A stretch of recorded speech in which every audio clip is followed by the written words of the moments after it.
मरियम बेटा। जी अम्मी। अरे बेटा मेरी तरफ देखो तो। अम्मी देख रही है ना मैं फोन पे बात कर रही हूँ। किससे फोन पे बात कर रही हो? अम्मी क्या हो गया, आपको इतना गुस्सा क्यों आता है? मैं तो सहेली से बात कर रही थी।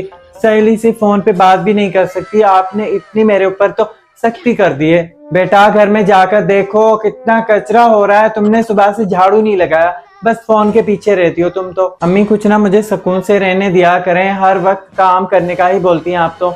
आप कहाँ जा रही हैं? हाँ मैं जरा ना वो तुम्हारी खाला की तरफ जा रही हूँ, और घर में जाके ना अच्छे से सफाई करना। ठीक है अम्मी मैं कर दूंगी, आप परेशान ना हो, मैं कर दूंगी सब काम। मैं तो इस घर में हूँ ही नौकरानी, इसके अलावा तो कोई और काम है नहीं मुझे। झाड़ू लगाते लगाते तुम्हें शाम तो हो ही जाएगी, सब्जी भी काट देना, मैं आते ही सालन बना लूंगी। अम्मी आप जा ही रही हैं तो मुझे भी ले चले ना। नहीं तुम नहीं जा सकती, तुम जाओ पहले काम करो। बेटा मैं अभी जा रही हूँ, मेरे आने से पहले ना तुम सारे काम कर लेना, ठीक है?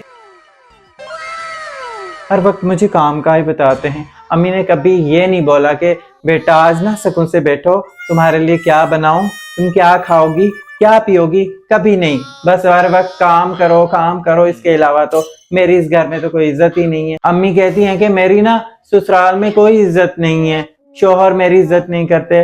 अपनी बेटी को तो संभाले ना, बेटी हूँ फिर भी ना अम्मी को रहम ही नहीं आता।